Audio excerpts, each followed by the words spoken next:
Dear students, welcome. तो अपन ने previous वाले लेक्चर में देख लिया था वेक्टर के बेसिक टर्मिनोलॉजीज अपन ने देख ली थी। ठीक है जी, अपन ने लास्ट फिनिश किया था लेक्चर को एंगल बिटवीन वेक्टर्स पे, एंगल बिटवीन टू वेक्टर्स पे अपन ने लेक्चर को फिनिश किया था। अब मैं आगे की तरफ बढ़ता हूँ और आगे अपन पढ़ने वाले हैं क्या जी, अपन पढ़ने वाले हैं एडिशन ऑफ वेक्टर।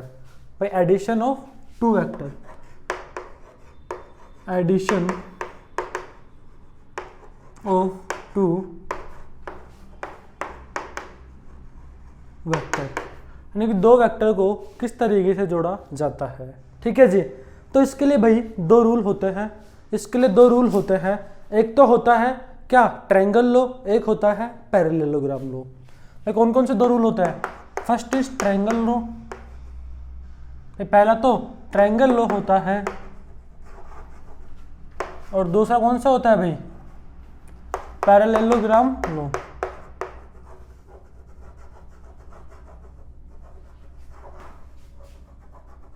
तो पैरेललोग्राम लो एंड ट्रायंगल लो। ठीक है जी, तो अपन बारी बारी से दोनों को देख लेते हैं।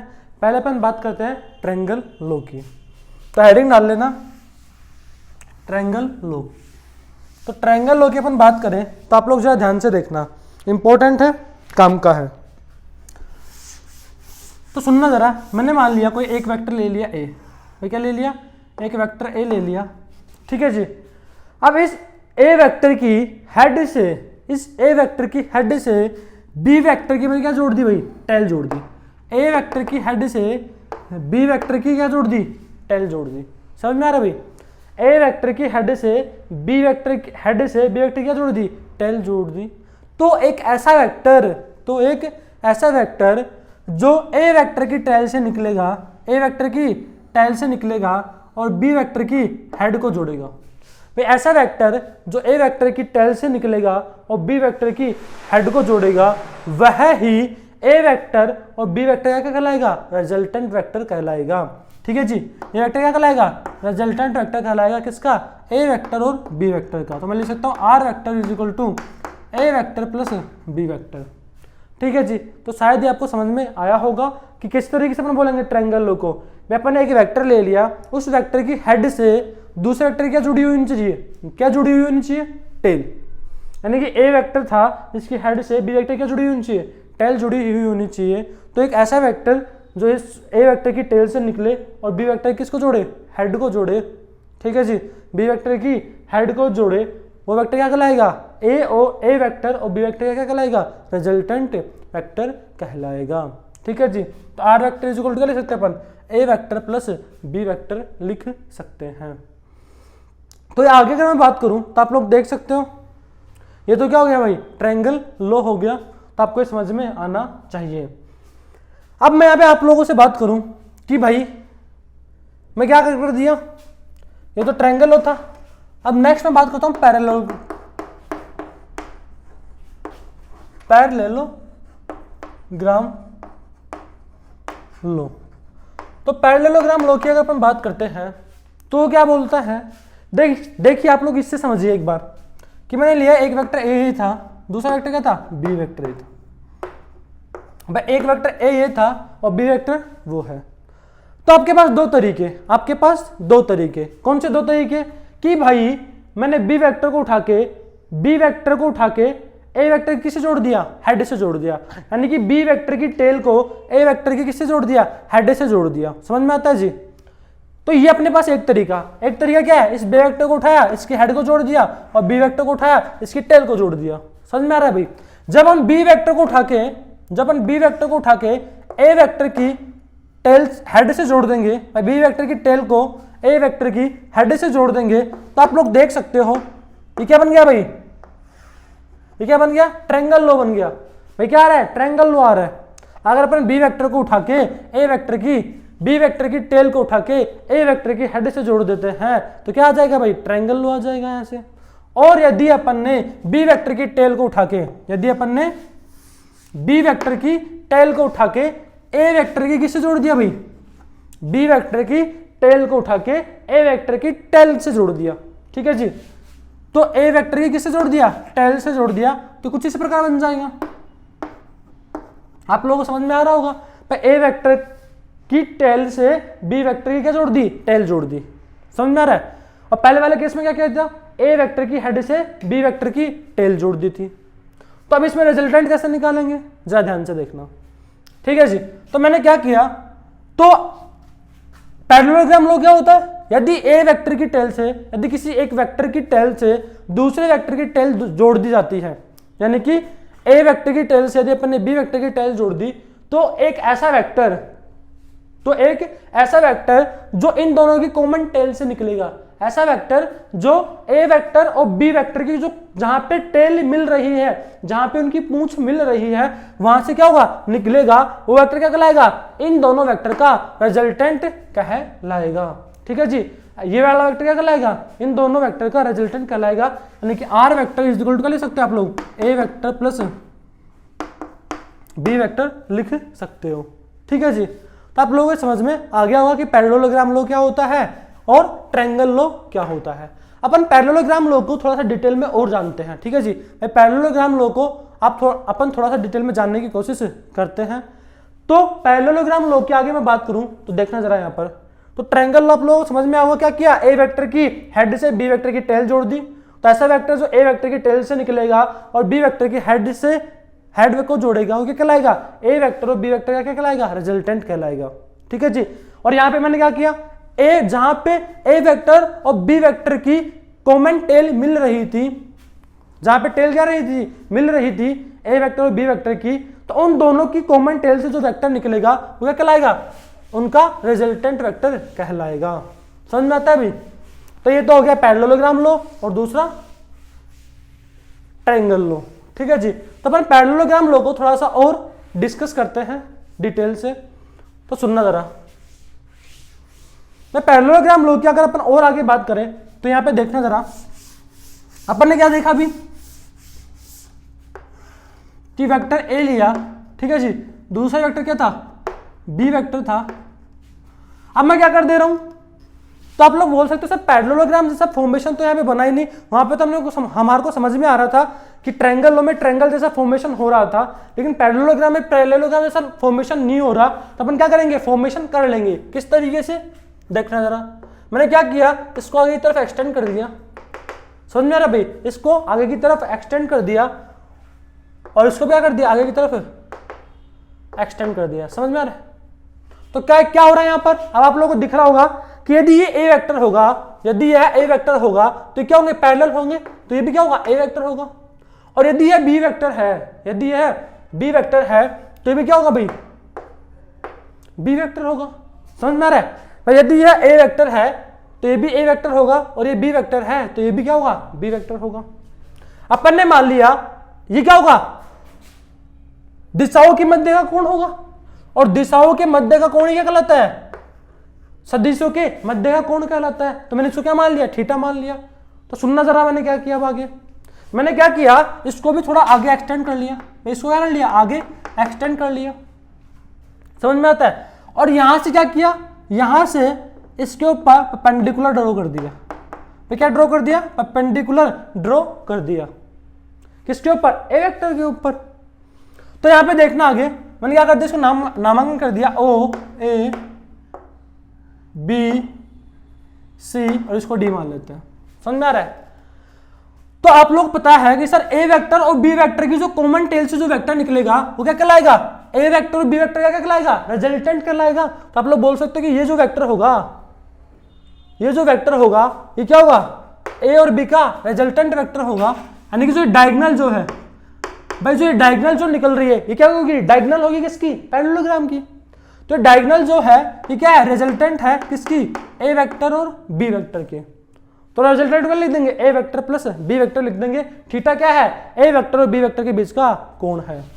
आप लोगों को समझ में आना चाहिए कि अगर ये ए वेक्टर है और ये बी वेक्टर है, अगर ये थीटा है तो ये भी क्या होगा भाई, थीटा होगा भाई, ये क्या होगा, थीटा ही होगा। अगर ये वाला थीटा है तो ये भी क्या होगा, थीटा होगा। तो आप लोग जरा ध्यान से देखना, अगर मैं इसको क्या मान लिया, एक्स मान लिया, ठीक है, इसको क्या मान लिया, एक्स मान लिया, इसको क्या मान लेता हूं, y मान लेता हूं थोड़ी देर के लिए। ठीक है जी, तो आप लोग क्या लिखोगे यहां पर, मैं अगर आप लोगों से पूछूं तो सुनना, यहां पर अपन क्या यूज कर सकते हैं, पाइथागोरस थ्योरम यूज कर सकते हैं। क्या यूज कर सकते हैं, पाइथागोरस थ्योरम। किधर यूज करेंगे, इस वाले ट्रायंगल में भाई, in triangle O B D. मैं ट्रायंगल ओ बी डी की बात कर रहा हूं, तो अपन पाइथागोरस थ्योरम यूज करेंगे। कैसे लिखेंगे, ओबी का स्क्वायर अपन ये तो निकाल लिया कि आर वेक्टर अपन ने निकाल लिया, आर वेक्टर क्या होगा, ए वेक्टर प्लस बी वेक्टर हो जाएगा। ठीक है जी, अब मुझे क्या निकालना है, आर वेक्टर का मैग्नीट्यूड निकाल रहा हूं। तो आर वेक्टर का मैग्नीट्यूड यानी जो रिजल्टेंट वेक्टर आएगा उसका मैग्नीट्यूड क्या होगा, उसके लिए मैं ये डेरिवेशन कर रहा हूं। ठीक है जी, भाई आर वेक्टर का मैग्नीट्यूड किस तरीके से निकालेंगे, यानी कि रिजल्टेंट का क्या हेडिंग डाल सकते हैं आप, मैग्नीट्यूड ऑफ आर वेक्टर।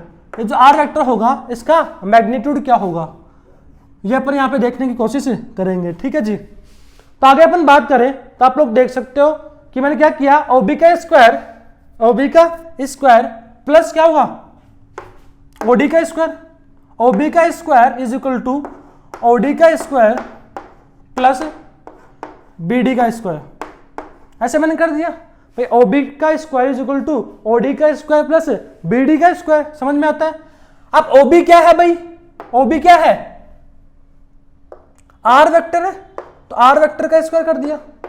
और ओडी क्या लिखेंगे अपन, आप लोग देखना है यहां पर, ओडी को क्या लिख सकता हूं मैं, ओसी प्लस सी डी। भाई ओसी प्लस सी डी का स्क्वायर, तो मैं यहां पे लिखूंगा ओसी प्लस सी डी का स्क्वायर। और बीडी को क्या लिखूंगा, बीडी कहां पे, बीडी ये, तो बीडी का स्क्वायर। अब ये सी डी को मैं क्या लिख सकता हूं, आप लोग जरा ध्यान से देखना, कोस थीटा क्या लिखूंगा मैं, cos theta is equal to x upon b. भाई ई क्या होगी, इसकी लेंथ, और लेंथ क्या होगा, बी वेक्टर का मैग्नीट्यूड होगा। भाई लेंथ क्या होगा, बी वेक्टर का मैग्नीट्यूड होगा। ये सी डी की जो लेंथ, सीबी की जो लेंथ होगी वो क्या होगी, बी वेक्टर का मैग्नीट्यूड होगा। तो एक्स इज इक्वल टू क्या लिख सकता हूं मैं, बी कोस थीटा। भाई मैग्नीट्यूड को मैं अगर एरो नहीं लगा रहा तो इसका मतलब क्या है, मैग्नीट्यूड लिख रहा हूं, एक्स इज इक्वल टू क्या जाएगा, बी कोस थीटा जाएगा। इसी तरीके से आप लोग बोल सकते हो कि sir sine theta is equal to क्या होगा, वाई अपॉन बी होगा। तो वाई इज इक्वल टू क्या जाएगा, बी साइन थीटा जाएगा। समझ में आता है भाई वाई इज इक्वल टू क्या जाएगा, बी साइन थीटा जाएगा।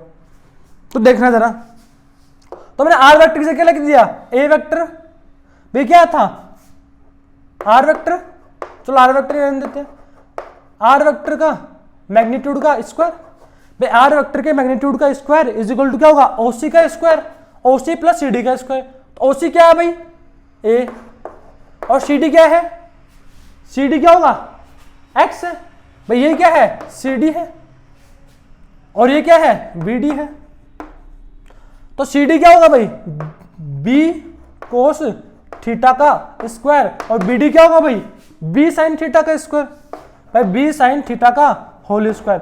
भाई मैंने क्या किया है, इस ट्रायंगल में क्या लगा दिया, पैरेललोग्राम, पाइथागोरस थ्योरम लगा दी। तो पाइथागोरस थ्योरम कैसे लिखेंगे, ओबी का स्क्वायर इज इक्वल टू क्या होगा, ओडी का स्क्वायर प्लस बीडी का स्क्वायर।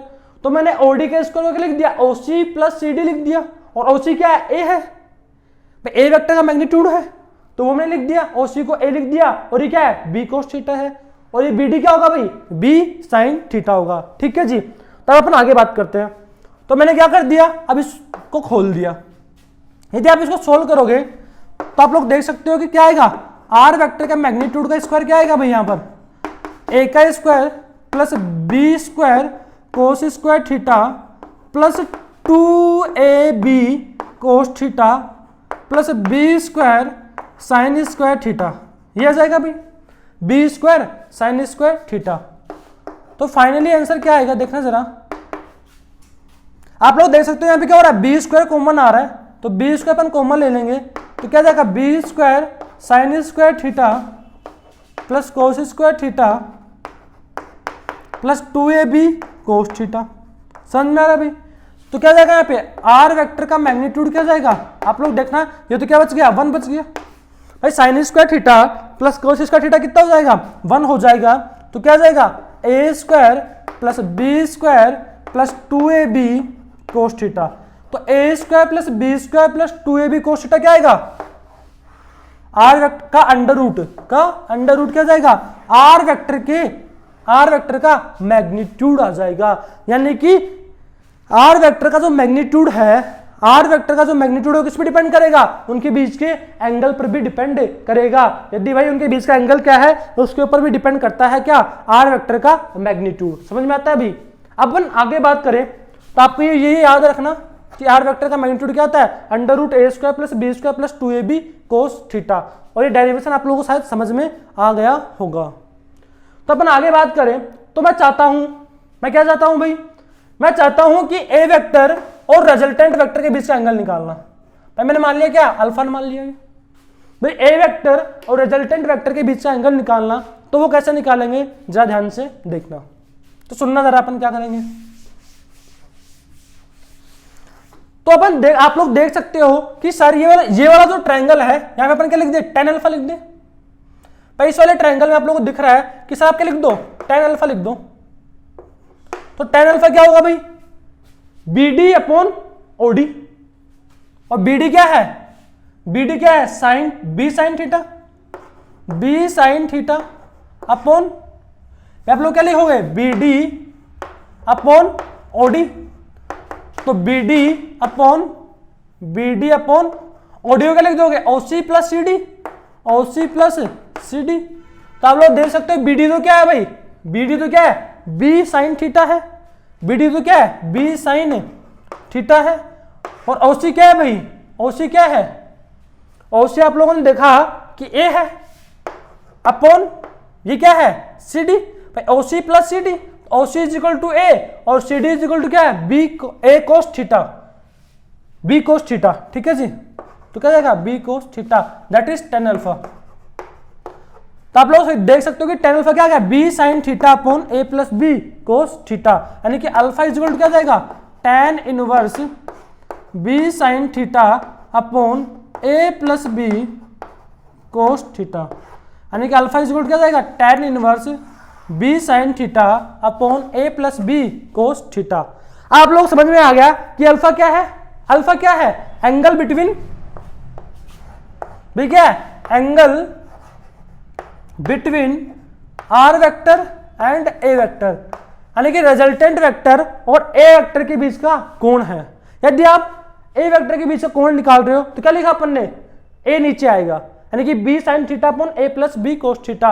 यानी कि आर वेक्टर और ए वेक्टर के बीच का यदि आपको क्या निकालना है, कोण निकालना है, तो ए को छोड़ दो, क्या बच गया, B बच गया। तो B तो ऊपर आएगा, ठीक है जी, और फिर नीचे क्या जाएगा, A + B cos थीटा। अगर आपने अल्फा यानी कि आर वेक्टर और ए वेक्टर के बीच का कोण निकाल लिया, तो अब आप क्या कर सकते हो, आप लोग बोल सकते हो कि सर अब तो हम इसके बीच का यानी कि आर वेक्टर और बी वेक्टर के बीच का भी कोण निकाल सकते हैं। क्यों भाई, आर वेक्टर और बी वेक्टर के बीच का भी कोण निकाल सकते हैं। यदि अपने को थीटा पता है और अल्फा पता है, यदि अपने को थीटा पता है और अल्फा पता है, तो एंगल बिटवीन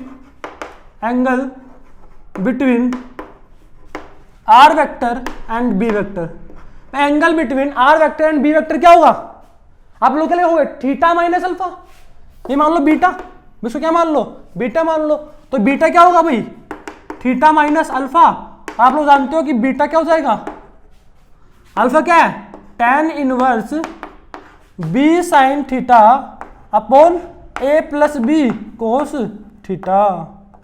तो आप लोगों को ये याद होना चाहिए, ठीक है जी, आपको मैग्नीट्यूड निकालना आना चाहिए। तो भाई अपन ने देखा क्या अपन क्या निकाल सकते हैं, ए वेक्टर और बी वेक्टर के बीच, ए वेक्टर और बी वेक्टर है, ठीक है जी, और इनसे जो रिजल्टेंट जो वेक्टर आ रहा है उसका मैग्नीट्यूड अपन ने निकाल लिया। तो रिजल्टेंट क्या होगा, ए वेक्टर और बी वेक्टर का जो रिजल्टेंट आएगा उसको अपन ने क्या निकालना सीख लिया, मैग्नीट्यूड निकालना सीख लिया, ठीक है जी।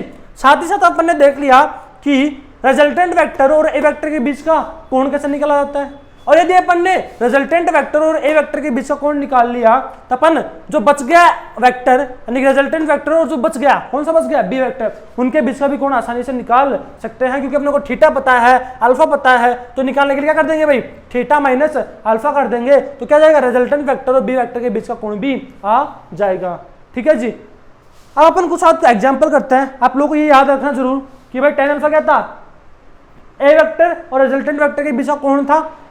तो अगर ए वेक्टर के बीच का और रिजल्टेंट वेक्टर के बीच का कोण था, तो अपन क्या कर रहे हैं, बी को ऊपर रख रहे हैं और ए को के लिए क्या रख रहे हैं, नीचे की तरफ रख रहे हैं। ठीक है जी। तो मैं आप लोगों से इससे रिलेटेड कुछ साथ एग्जाम्पल कराना चाहता हूं, जरा देखना। यदि अपन एग्जाम्पल की बात करें तो अपन कुछ साथ एग्जाम्पल करते हैं जो आप लोगों के लिए बेनिफिशियल होंगे।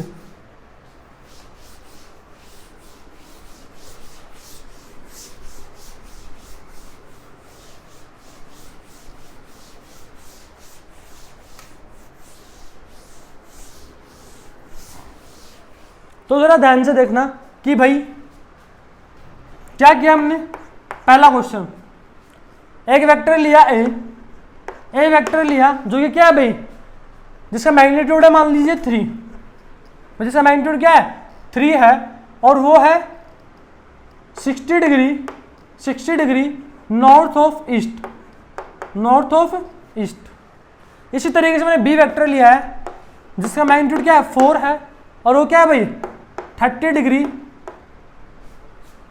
या फिर आप ऐसे लो, इसको कर लो 90 डिग्री नॉर्थ, मैं इसको क्या कर लो 90 डिग्री नॉर्थ कर लो और इसको कर लो 30 डिग्री नॉर्थ ऑफ ईस्ट। समझ में आ रहा है भाई, 30 डिग्री नॉर्थ ऑफ ईस्ट कर लो। Then find the magnitude of resultant vector and also find angle between resultant and a vector। मैं a वेक्टर और रिजल्टेंट वेक्टर के बीच का कोण भी अपने को निकालना है। तो आप लोग देखना इसको कैसे करेंगे, तो समझने की कोशिश करना कि इस वाले एग्जांपल को अपन कैसे करेंगे। तो ए वेक्टर क्या है भाई, मैग्नीट्यूड क्या है 3 है और क्या है 90 डिग्री नॉर्थ है। तो मैग्नीट्यूड 3 है मतलब इस तरीके से अपन लिख सकते हैं और 90 डिग्री पे नॉर्थ की तरफ है भाई। ये क्या है, नॉर्थ है, ये साउथ है, ये ईस्ट है और ये वेस्ट है।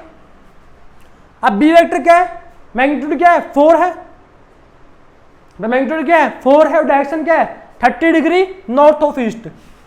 नॉर्थ ऑफ ईस्ट मतलब क्या है कि वो 30 डिग्री बना रहा है, कहां से, ईस्ट से। समझ में आ रहा है भाई। और मैग्नीट्यूड क्या है इसका 4 है, इसका मैग्नीट्यूड क्या है 4। तो अपने पास ये दिख रहा है 3 है इसका मैग्नीट्यूड, इसका क्या है 4 है और इनके बीच एंगल कितना होगा भाई 90 - 30 होगा 60 में 90 - 30 हो जाएगा क्या 60 डिग्री हो जाएगा। तो रिजल्टेंट वेक्टर अपन बोल सकते हैं पैरेललोग्राम लॉ से कि क्या है कॉमन टेल है भाई, क्या कॉमन टेल है और इस कॉमन टेल से जो वेक्टर निकलेगा वो क्या कहलाएगा, रिजल्टेंट वेक्टर कहलाएगा। तो आप लोग इसका मैग्नीट्यूड यानी कि रिजल्टेंट वेक्टर का मैग्नीट्यूड निकाल सकते हो कैसे भाई, √a²। √a² मतलब क्या है 3 का स्क्वायर प्लस 4 का square plus 2 × 3 × 4 2 × 3 × 4 into cos 60 degree भाई, इंटू कोस 60 डिग्री आ जाएगा। तो क्या आ जाएगा इसमें आंसर, इसमें आंसर आ जाएगा 3² क्या आएगा 9 और ये 16 तो 25 और कोस 60 क्या होगा 1/2 भाई, इसका वैल्यू कितना होगा 1/2 हो जाएगा। तो 2 × 3 × 4 × 1/2 हो जाएगा भाई। कोस 60 कितना होता है 1/2 होता है, तो 2 से 2 कैंसिल आउट हो जाएगा, ये कितना जाएगा 12 हो जाएगा। तो 25 + 12 कितना होगा भाई 35 √37 भाई, कितना जाएगा √37 यूनिट भाई, क्या 3 यूनिट थी। तो मैग्नीट्यूड कितना आ गया भाई √37 आ गया। अब अपन बात करें एंगल बिटवीन आर वेक्टर और ए वेक्टर के बीच के एंगल की बात करें, यानी कि ए वेक्टर और आर वेक्टर के बीच का कोण की बात करें, तो आप लोग देख सकते हो कैसे निकालेंगे tan अल्फा भाई, tan अल्फा इक्वल टू लिखेंगे b sin theta upon a + b cos theta.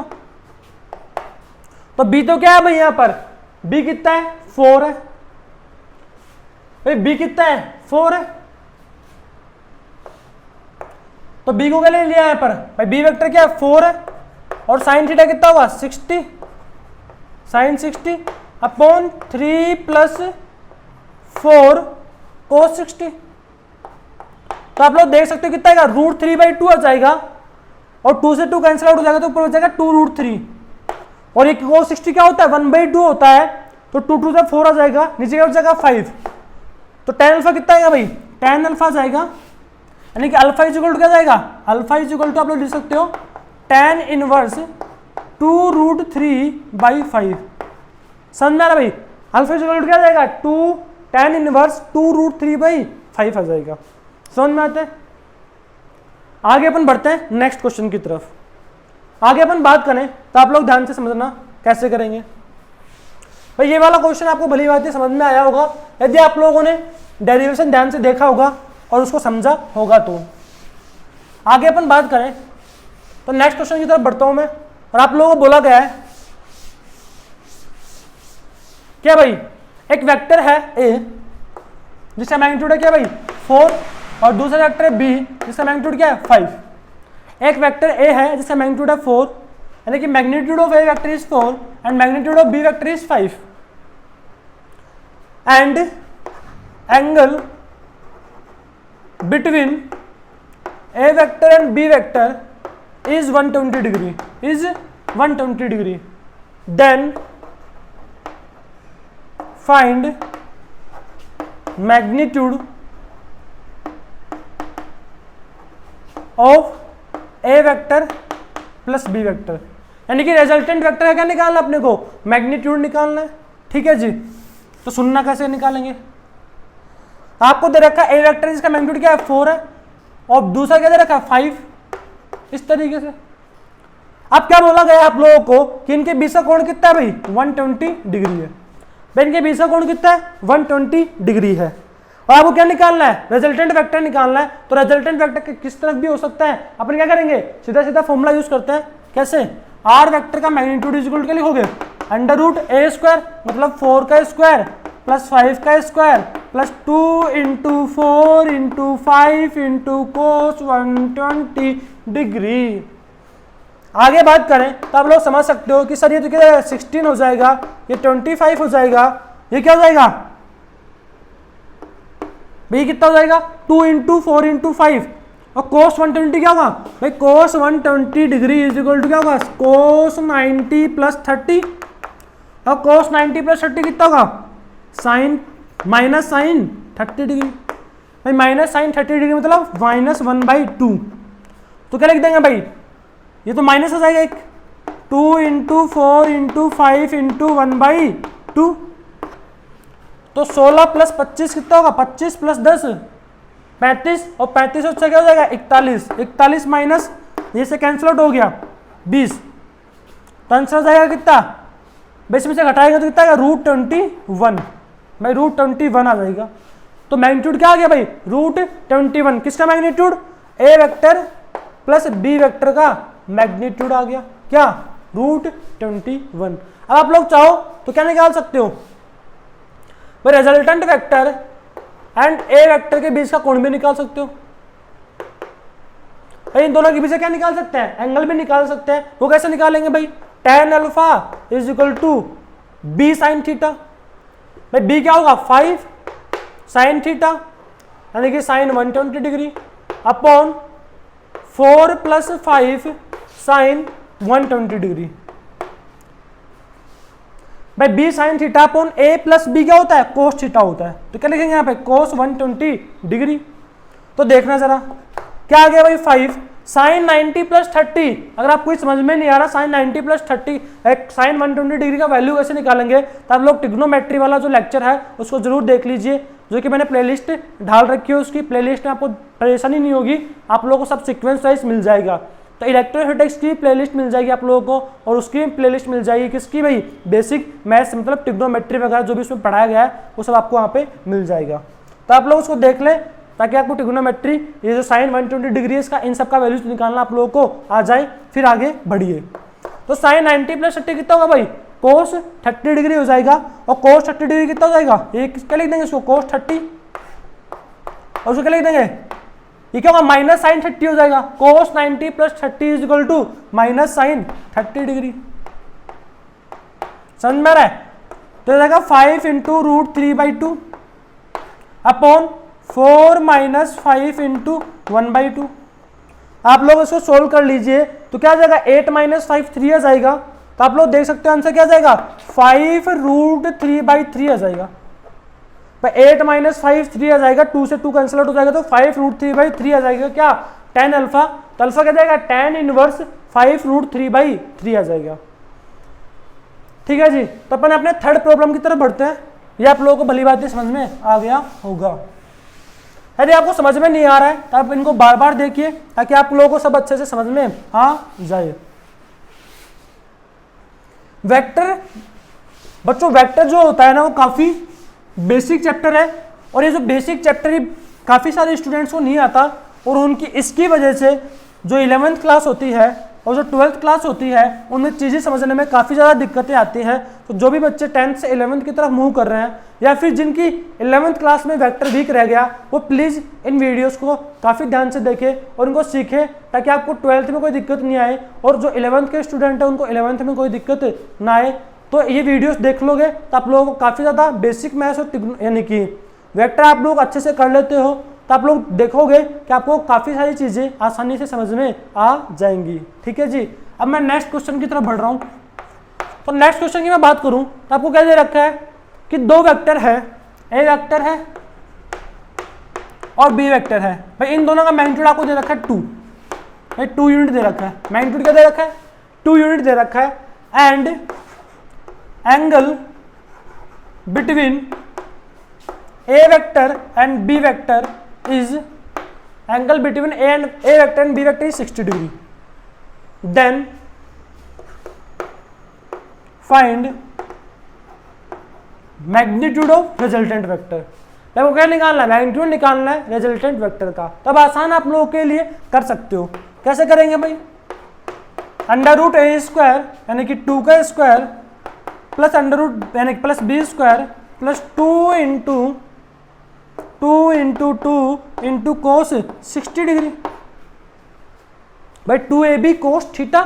तो क्या जाएगा यहाँ पे, 2 का स्क्वायर 4, तो 4 प्लस 4 प्लस कितना आएगा 8, कोस 60 कितना होगा 1/2, तो क्या बच जाएगा भाई 4 ही बच जाएगा। तो 4 प्लस 4 प्लस 4 कितना हो जाएगा, रूट 12 आंसर हो जाएगा भाई, रूट 12। अगर आपसे पूछा गया है कि find angle between resultant vector and any of them, यानी कि इन दोनों में से किसी एक से, भाई रिजल्टेंट वेक्टर और इन दोनों ए वेक्टर और बी वेक्टर के किसी भी एक में से, भाई आर वेक्टर और जो ए वेक्टर और बी वेक्टर है इनमें किसी एक से एंगल कितना बनाएगा रिजल्टेंट वेक्टर, ये आपको निकालना है। तो कैसे निकालेंगे, लिख देंगे भाई tan alpha is equal to b sine theta, तो b sine 60 degree upon 2 plus 2 cos 60 degree. आप लोग चाहे किसी से, भाई ये जो a से जितना एंगल बनाएगा रिजल्टेंट वेक्टर उतना ही क्या करेगा b से बनाएगा। भाई जितना ये एंगल a से बनाएगा उतना ही किससे बनाएगा, b से बनाएगा। समझ में आ रहा है, आप लोग निकाल के देखिए आंसर क्या आएगा, सेम आएगा। तो क्या आएगा भाई 2 साइन 60 कितना होगा, रूट 3/2, 2 प्लस 2 कोस 60 कितना हो जाएगा 1/2। तो क्या जाएगा, ये इससे कैंसिल आउट हो जाएगा, ये इससे कैंसिल आउट हो जाएगा, तो रूट 3 बाई क्या आ जाएगा 3 आ जाएगा। भाई रूट 3/3 मतलब कि 1/√3, यानी कि tan अल्फा कितना आ रहा है, tan अल्फा का वैल्यू आ रहा है 1/√3, यानी कि alpha is equal to 30 degree. तो आप लोग समझ सकते हो कि अल्फा 30 आ रहा है।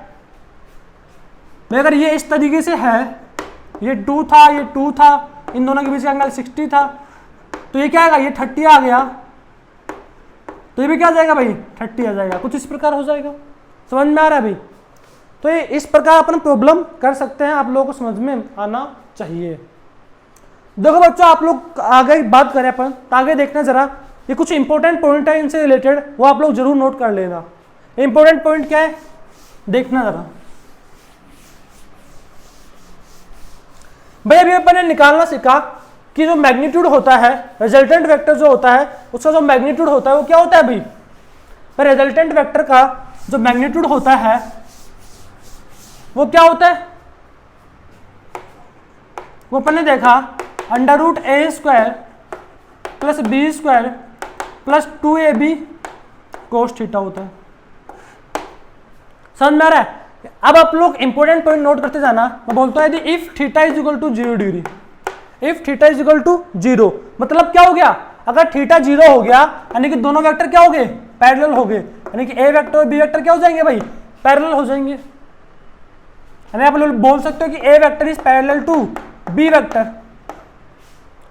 तो अब एंगल क्या आएगा भाई, आप लोग बोल सकते हो कि थीटा 0 करने पर, अगर आपको मैक्स थीटा 0 कर देंगे तो आप लोग बोल सकते हो क्या, जो रिजल्टेंट वेक्टर आएगा वो क्या आएगा भाई, √a² plus b² plus 2ab, और थीटा 0 कर दिया तो cos 0 की वैल्यू क्या होती है भाई, 1 होती है।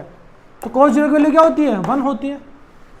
और यदि मैं आप लोगों से पूछता हूं कि बताओ मैक्सिमम रिजल्टेंट क्या आएगा, मैक्सिमम रिजल्टेंट क्या आएगा, समझ में आ रहा भाई, मैक्सिमम रिजल्टेंट वेक्टर निकालने के लिए थीटा को मैं क्या करूं, तो भी आप लोग बोलोगे कि सर मैक्सिमम रिजल्टेंट निकालने के लिए आपको थीटा क्या करना पड़ेगा, 0 ही करना पड़ेगा। क्यों, क्योंकि थीटा 0 करने पर कोस का जो वैल्यू होगा वो क्या आएगा, मैक्सिमम आएगा। अपने को पता है कि ये कांस्टेंट है, ये भी कांस्टेंट है, ये भी कांस्टेंट है, बाकी सब कांस्टेंट है। तो इसमें चेंज क्या कर सकते हैं, थीटा को चेंज कर सकते हैं। यानी कि जहां थीटा, जहां पे कोस थीटा मैक्सिमम होगा वहां पे रिजल्टेंट भी क्या आएगा, मैक्सिमम आएगा।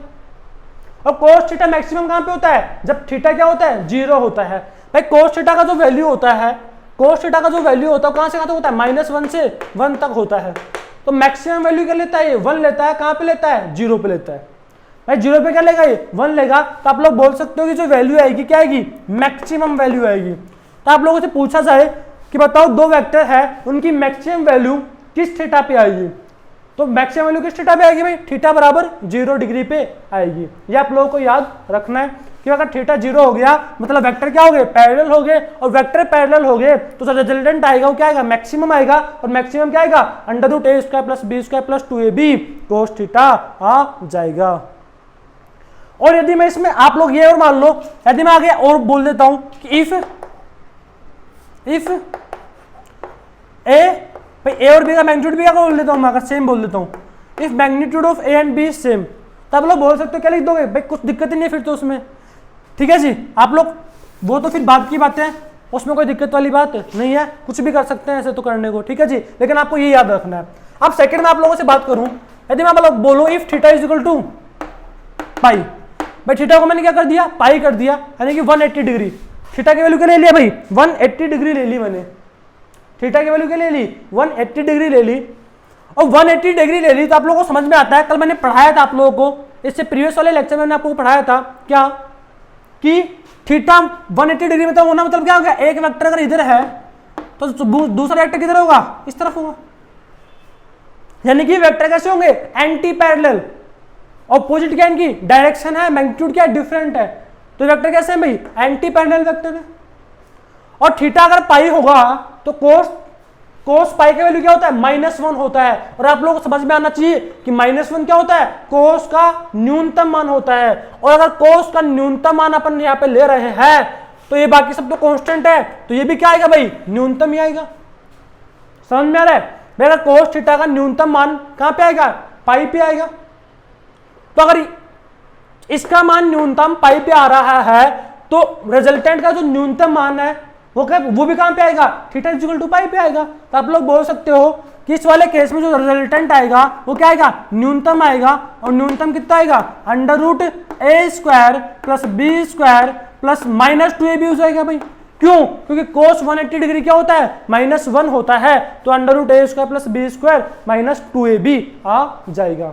समझ में आता है। अभी आगे अपन बात करें तो सुनना जरा, यदि मैं आप लोगों से बोलूं इफ, थर्ड केस ले लेते हैं, if a vector is equal to क्या है, बी वेक्टर है, यानी कि ए वेक्टर का मैग्नीट्यूड क्या है, बी वेक्टर के मैग्नीट्यूड के बराबर है। तो आप लोग क्या लिख सकते हो भाई, आप इनकी जगह बी की जगह भी ए लिख सकते हो।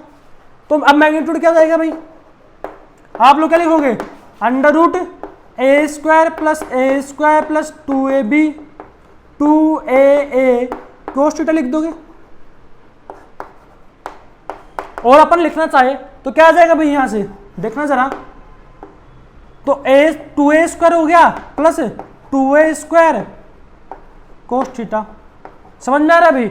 अब आप लोग देख सकते हो सर 2a स्क्वायर तो कॉमन आ जाएगा, और 2a स्क्वायर कॉमन आगे क्या बच जाएगा, √2a बन जाएगा, और अंदर क्या बच जाएगा 1 प्लस कोस थीटा बच जाएगा।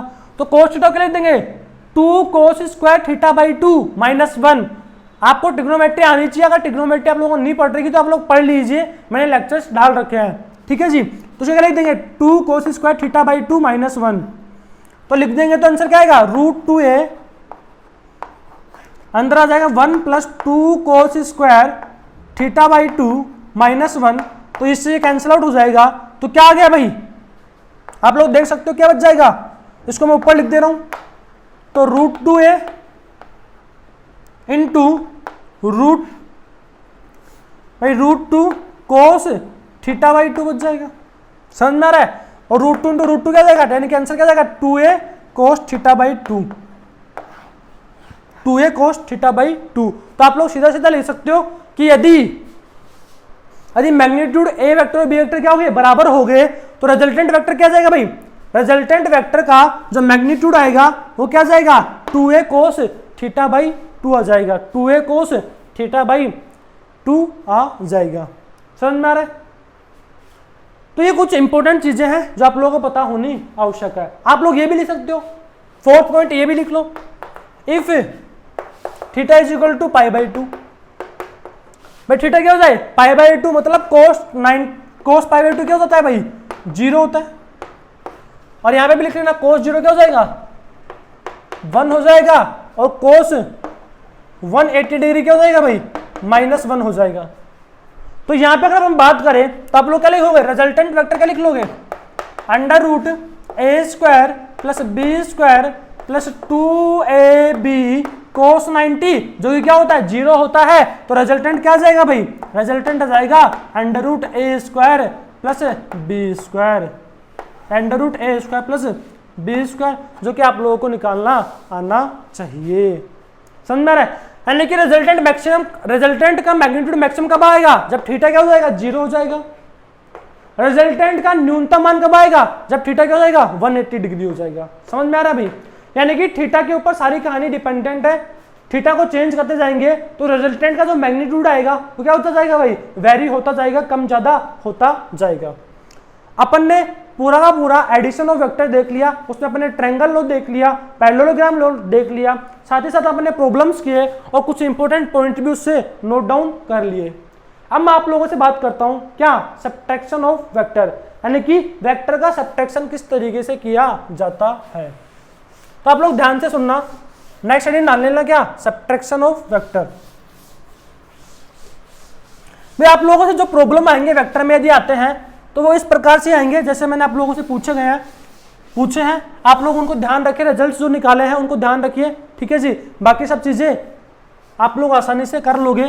कैसे रिजल्ट निकाले गए हैं, आपको एंगल बिटवीन वेक्टर्स आना चाहिए, ठीक है जी, आपको रिजल्टेंट निकालना आना चाहिए, आपको जो फॉर्मूला है वो पता होने चाहिए सारे के सारे, तो आपकी कहानी थोड़ी आसान हो जाएगी। अब अपन बात करते हैं सब्ट्रैक्शन ऑफ टू वेक्टर।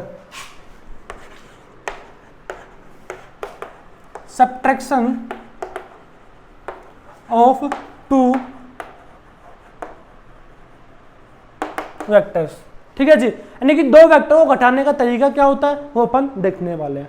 आप लोगों ने देखा कि सर अपने दो वेक्टर को ऐड किया था कैसे, एक वेक्टर ऐसे लिया था, दूसरा वेक्टर ये लिया था। अब यहाँ पे क्या हो रही है, यहाँ पे दोनों की कॉमन टेल, यानी कि दोनों की टेल क्या कर रही है, मिल रही है। तो ऐसा वेक्टर जो इन दोनों की कॉमन टेल से निकल रहा था वो क्या कहलाता, रिजल्टेंट कहला रहा था, और क्या होता था, ए वेक्टर प्लस बी वेक्टर होता था।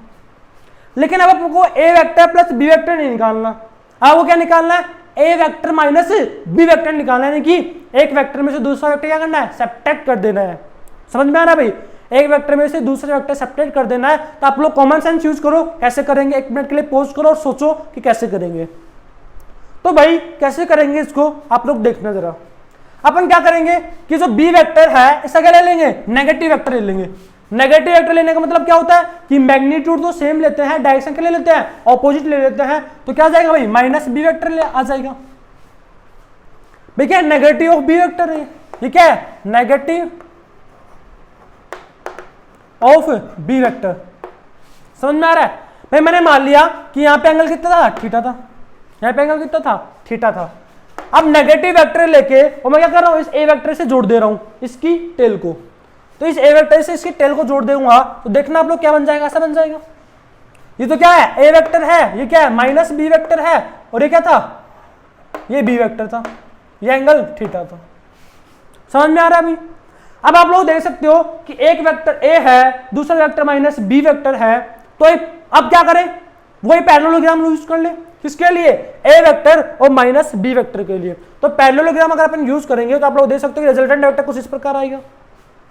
रिजल्टेंट वेक्टर क्या आएगा, अब यहाँ पर इन दोनों को जोड़ देंगे तो क्या आएगा, are vector is equal to A vector minus b vector. और ये क्या कहलाता है, वेक्टर को घटाने का तरीका। यानी कि आपको जिस वेक्टर को घटाना है उसको क्या कर लो, नेगेटिव वेक्टर ले लो और दूसरे वेक्टर से क्या कर दो, उसको उस दूसरे वेक्टर से क्या करो, उसको जोड़ दो।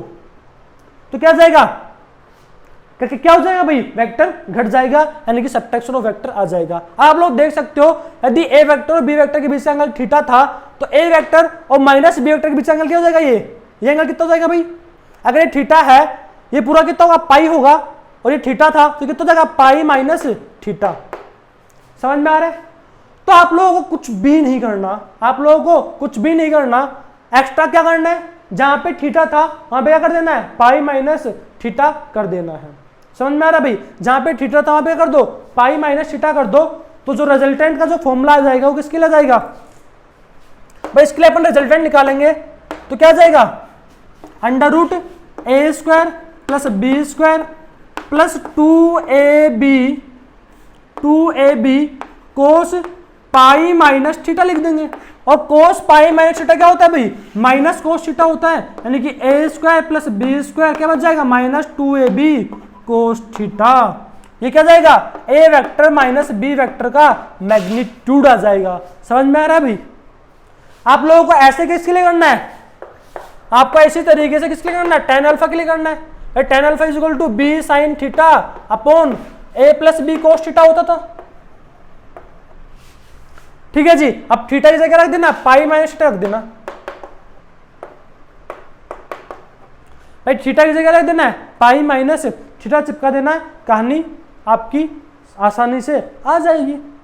ठीक है जी। तो क्या जाएगा यहां पर आप लोग देख सकते हो, माइनस बी साइन थीटा जाएगा अपॉन ए माइनस भाई sine pi minus theta is क्या होगा, sine theta, sine pi minus theta is sine theta, और कोस पाई माइनस थीटा क्या होता है, माइनस कोस थीटा। आपको ट्रिग्नोमेट्री का आइडिया होना जरूरी है भाई।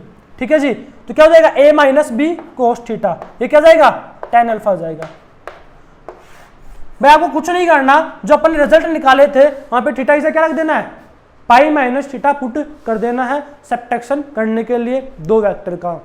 तो दो वेक्टर का सब्ट्रैक्शन करने के लिए अपन ने क्या किया, एक वेक्टर ए था दूसरा वेक्टर बी था। मैंने क्या किया, जिस वेक्टर को सब्ट्रैक्ट करना था उस वेक्टर का क्या कर लिया, नेगेटिव वेक्टर ले लिया और ए वेक्टर की टेल से उसको जोड़ दिया। भाई उसका नेगेटिव वेक्टर लेके ए वेक्टर की टेल से उसको जोड़ दिया। टेल से जोड़ने के बाद क्या होगा भाई, जो उन दोनों वेक्टर के कॉमन टेल से जो वेक्टर निकलेगा, यानी कि पैरेललोग्राम यूज कर लिया, तो क्या जाएगा, वो वेक्टर क्या आएगा, इन दोनों का रिजल्टेंट आएगा, और वो क्या आएगा, ए वेक्टर माइनस बी वेक्टर आएगा। आप लोग जानते हो अगर ये थीटा होगा तो कितना जाएगा, पाई माइनस थीटा हो जाएगा। यानी सिंपली करना क्या है, जहां पे थीटा था वहां पे क्या कर देना है, पाई माइनस थीटा पुट कर देना है। तो आप लोगों का समझ में आया होगा कि किसी वेक्टर को जोड़ते किससे हैं और किसी वेक्टर को सब्ट्रैक्ट किस प्रकार करते हैं। ठीक है जी। तो अपन ने आज के लेक्चर में देख लिया एडिशन ऑफ वेक्टर देखा, उससे रिलेटेड कुछ प्रॉब्लम देख ली, और साथ ही साथ आपने क्या देखा, किसी वेक्टर को सब्ट्रैक्ट किस तरीके से किया जाता है। ठीक है जी। Thank you.